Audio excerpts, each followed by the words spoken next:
Borivali police में 2 Nigerian को arrest किया गया है, क्या मामला है, डिटेल बताइए। सर एक्चुअली एक फेसबुक फ्रॉड बोल के या कस्टम ड्यूटी फ्रॉड बोल के लोगों को परेशान करने और लोगों को उल्लू बनाने का काम चलता है।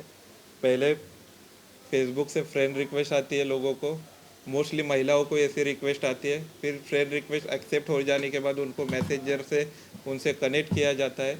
मैसेंजर में कनेक्ट करने के बाद वो उनको मैसेज भेज के आप बहुत अच्छी औरत हो, बहुत अच्छी दिखती हो, फिर उनके प्यार का मोहजाल बना के फिर उनको व्हाट्सअप नंबर मांगते हैं। व्हाट्सअप नंबर आने के बाद उनको व्हाट्सअप मैसेज किया जाता है, उनके ऊपर वो उनकी क्या प्रॉपर्टी, कैसे चलता है, कहाँ रहती है, उसका जायज़ा लिया जाता है। फिर उसी हिसाब से वो बोलते हैं कि आपको मैं ये कर रहा हूँ, लंदन से मैं आपको पार्सल भेज रहा हूँ। तो लंदन में पार्सल भेजने के बाद दूसरे दिन, उस दिन तो वो कांटेक्ट तोड़ देते हैं। दूसरे दिन उनको एक दिल्ली एयरपोर्ट से सुनीता शर्मा या कोई भी औरत बोल रही है, कस्टम डिपार्टमेंट से बात कर रही है, ऐसे बोल के वो पार्सल छुड़ाने के लिए कस्टम ड्यूटी मांगते। कस्टम ड्यूटी मांगने के बाद वो लेडीज़ को कि कस्टम ड्यूटी आप 1.5 लाख भरो, 2 लाख भरो, जितनी उस लेडीज़ की हैसियत है वैसे वो पैसे का डिमांड करते हैं। पैसे डिमांड करने के बाद वो लेडीज़ जैसे पैसे आएंगे वैसे भरते जाते। फिर कस्टम ड्यूटी हो गया, फिर मनी लॉन्ड्रिंग हो गया, या सर्विस फ़ी हो गया, ट्रांसफ़र फ्री हो गया,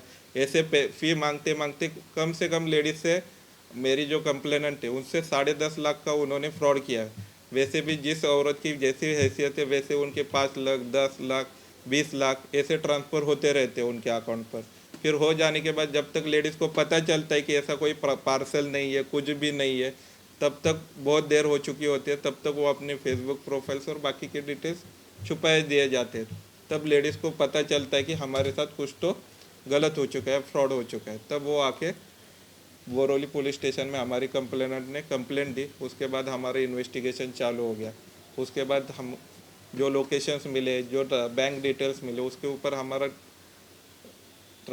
तपास जारी था। लेकिन थोड़ी देर के बाद उसमें वहाँ से उनके लोकेशन चेंज हो गया। आरोपी के लोकेशन चेंज होने के बाद फिर हमने फिर से थोड़े दिन बाद फिर से उसका इन्वेस्टिगेशन चालू करने के बाद हमें नए लोकेशन मिले, आरोपी के डिटेल्स मिले। फिर हमने जो हमारा टेक्निकल डाटा है उसके ऊपर हमने सब वेरीफाई किया, आरोपी को ज़ीरोइंग किया। उसके बाद हमने दिल्ली जाकर 2 दिन हमने ट्रैप फैलाया था। तो उसमें उस ट्रैप में वो 2 आरोपी मिल गए। उसमें एक नाइजीरियन आरोपी है और एक नॉर्थ ईस्ट की महिला है, वो इंडियन है, जो वो सुनीता शर्मा कस्टम डिपार्टमेंट से बात कर रही है ऐसे बोल के लोगों से ये करती है। सर, आरोपियों का बैकग्राउंड क्या है, उनके ऊपर इस तरह कितने मामले हैं और किस तरह से वो फ्रॉड करते थे उसके बारे में। आरोपी मोस्टली फेसबुक फ्रॉड्स कर रहे हैं।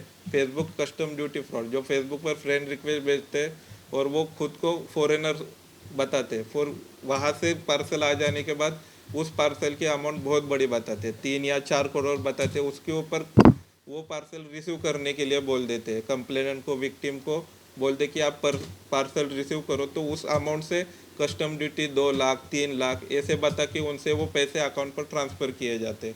उसके वजह से जब तक कंप्लेनेंट को पता चलता है तब तक उनके सबसे ज़्यादा रुपए वो आरोपी लेके जाता है। जिस आरोपी को अरेस्ट किया उसके पास से क्या क्या बरामद की गई है और उसका डिटेल।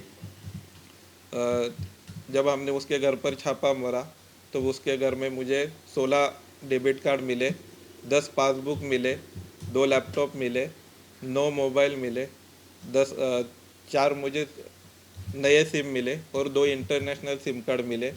वैसे भी उनके घर में ऐसी बहुत सी चीज़ें मिली कि जिसके ऊपर उसने ऑनलाइन फ्रॉड में शामिल होने का हमें सबूत मिल गया।